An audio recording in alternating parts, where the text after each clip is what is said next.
What's up, guys? Welcome back to the Northeast Florida Surf Fishing Forecast for this weekend, October 15th and 16th. If you've been following this page, you know that this week, or if you're on our Facebook group, the Pompano have arrived in full force. We talked about when the hurricane was coming down in South Florida, that if it crossed over, I had mentioned that after the hurricane comes through, that the Pompano, once the water cleaned up, that the Pompano should be on fire. And guess what? The water cleaned up this past Saturday, and it's been clean since last Saturday, and every single day it has been Pompano galore. I've probably seen more Pompano caught this week at pictures sent to me than I've seen in 30 years of surf fishing and pier fishing. I mean, I went today, had a limit. What's up, Buckness? Put on the yellow floats. I had a pink and an orange. They were not hitting that. So I put a yellow on, and within 20 minutes had my limit. And these are all nice fish. And literally everyone who's fishing is getting the limits.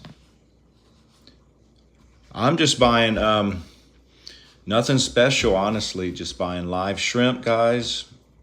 So they're as fresh as possible, and I'm breaking them in half and putting each half on a double drop rig. I'm peeling them, but on the half with the legs, I leave the legs, and that's what man, those Pompano can't resist. The few times I cast it out, and literally before I set the rod down, there was already a fish on, and there's been quite a few double ups. There's very few throwbacks. In fact, most of the throwbacks are literally like 10.5 inches. But for the most part, most of the fish are 12 inches and up. The biggest I've seen caught was probably 17.5. But there's also quite a few drum in the surf right now. A lot of redfish. I've caught about 4 redfish this week and seen several other people catch. They've been posting up the pictures catching reds, and they're hitting the shrimp too. They will hit crab knuckles, but honestly, guys, with the water being clean, the shrimp, why go away from what's working? Today I went to the pier. I didn't have a whole lot of time. Oh man, that's terrible to hear, Buckness. We have a lot of erosion in Jack's Beach, but nothing like that. In fact, we actually have some new sloughs all up and down the beach, and at high tide, the water actually goes up to the dunes now. Before the storm, Ian came through, at high tide, it didn't go very far up, but now we actually have some nice cuts, and then, in fact, it's deep trough that runs all the way down the beach now. That's crazy. In Miami too. The only reason I thought that once the hurricane went through, I got some when the old Jack's Pier shut down in, I want to say 99, I got someone with a fish trying to creep through behind me. Look at this. That's a bass. We don't catch bass in the ocean, but if we ever do, let me know, because that'll be a first. Oh my gosh. But they kept a journal for each year. Every single day they would write down the water temperature, wind direction, water clarity, and what's biting. And the few times that hurricanes, every time a hurricane would go up the northeast or the east coast and head towards the Carolinas, literally a week later, the pier logs would be full of everyone limited out on Pompano. So what did the hurricane do? It went northeast over the state of Florida, then north towards the Carolinas, and guess what? A week later, tons of Pompano. What's up, man? What's up, Gator? That's the hook. It's the Eagle Claw 2-aught. That's all I'm using. I use a Sputnik to keep it in place.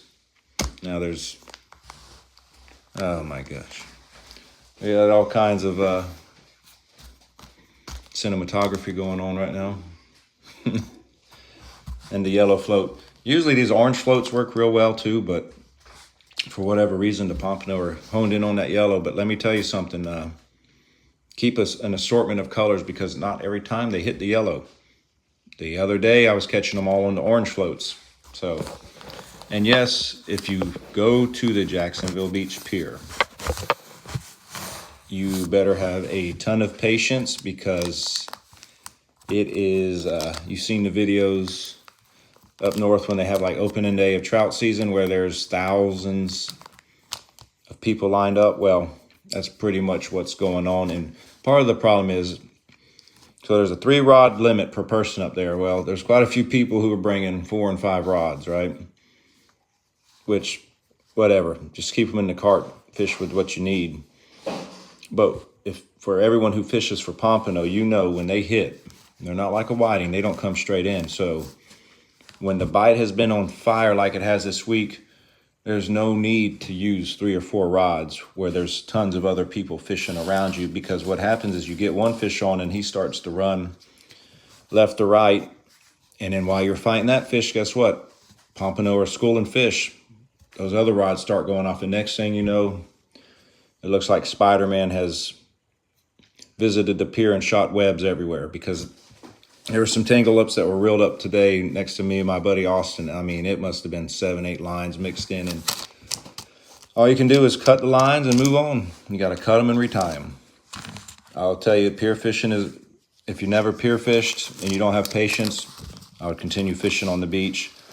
In fact, the beach should be fired up tomorrow. We got northeast winds are saying 10 miles an hour, and then on Sunday, northeast to east, 5 to 7.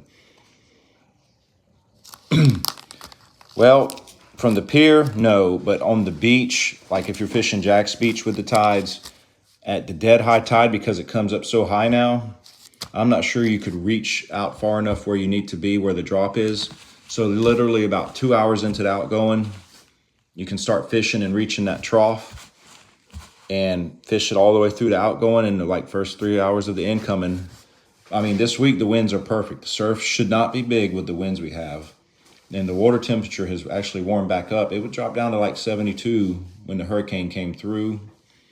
It pushed a lot of, for those who live in Northeast Florida and experienced that, that was the first hurricane / tropical system that didn't feel like a tropical system. That there was no humidity to it. In fact, it felt like a winter storm because the air was cold the entire time. And that really got those pompano moving from up north down this way. But the beach should be fired up. I've seen reports from Little Talbot, Amelia Island, the Fort Clinton area, Fernandina, Ponte Vedra. I saw 80 was catching a lot of big pompano in Ponte Vedra. So wherever you can get a line in the trough, do it. Those fish are hungry. I mean, my goodness, several times reeling in the fish from the pier. There's 5 or 6 fish following the one. I mean, I can't imagine how big this school is, because it's literally all up and down the beach. And if you want peace and quiet and catching fish, go to the beach, because the pier, you may end up cutting more tangle ups out than catching fish at times. But also, if you like bluefish, lots of big bluefish in the surf right now. So if you can find some mullet, buy some frozen mullet and cut them up for cut bait. The big blues are tearing it up. In fact, when I walked out on the pier yesterday, one of my buddies, he was reeling in a mullet. It looked like about a 7 or 8 pound blue. Came up and grabbed a mullet. He didn't know it was on there, and we saw the blue swimming around, so he went to reel up, and the blue was on there. It came off right as we were about to get the net. So there are some monster blues out there. Like I said, reds. If you find some samplings, definitely throw them out there. But right now, shrimp seems to be the ticket. You can try blue crabs. They are hitting the crab knuckles, but easiest thing right now is shrimp. There are a few people using clams around me, and they were not getting any hits. Now, that don't mean nobody's catching them on clams, but that's just what I saw. This coming week, you saw there's going to be another cold front coming next week. I think I saw on Wednesday a high of, looked like 66.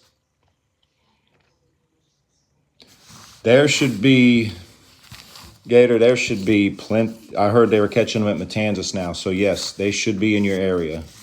Those schools are flying to the south, it seems like. So I would imagine they're down there as well if you can find some clean water. Look for that clean water. But, yeah, next week we got a cold front, high of 66 on Wednesday, they're saying, and lows in the mid-50s. And there's going to be like 5 or 6 days where we had mid-50s. So the whiting haven't really been biting, except for a few people I know. They've caught 20, 30 fish this week. But this cold front coming, that will, I think, get the big bulls biting. As far as the pompano, I was reading that they're just now catching them up in North Carolina. They're big fish. See, I haven't seen any of those what I call Carolina slabs yet. Those are some of those fish that are pushing 4, 5, 6 pounds at times, and they're 19, 20, 21 inches. Have not seen any of those. I've heard of a few caught in the inlets, but not along the beach yet. So if we're going to be dropping down to the mid-60s here in Northeast Florida, you can imagine in the Carolinas it's going to be much colder. So let's hope it pushes those fish down this way, and that'll be the second wave. Because usually when all the log books I have, October really, middle of October really wasn't the time we were catching those pompano. It was usually late October, early November. So that storm got things moving fast, and see what happens. There's been a few mullet on the beach still.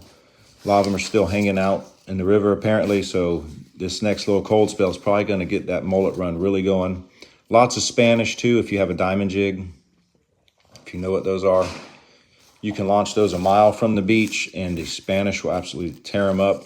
Gotchas are a little bit harder to use from the beach because you can't get as long of a cast, and it's a little bit hard to work them from the beach.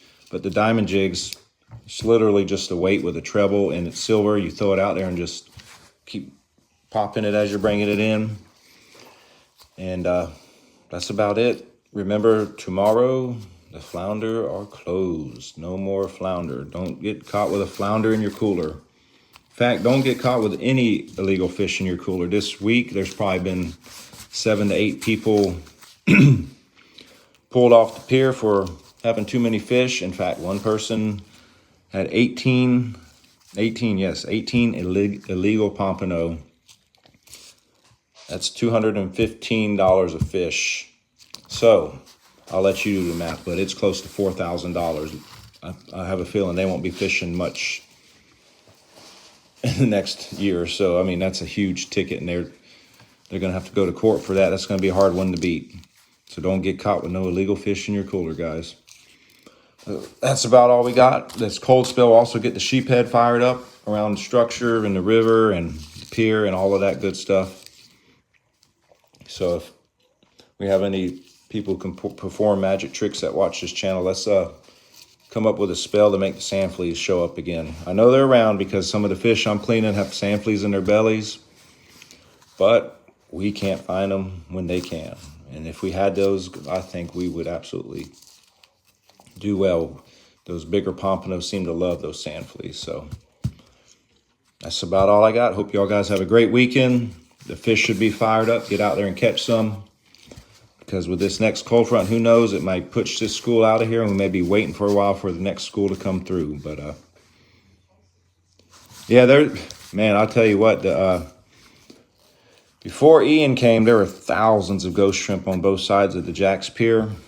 Now there's just a few, so I need to walk the beach and find them. They're still somewhere. It's probably pushed the school of them down the beach some. So I still have my pump ready. Those pompano eat them. If you find ghost shrimp, guys, those pompano love them. So do the big whiting. The big whiting tear them up if you don't know it, and it only takes a small piece.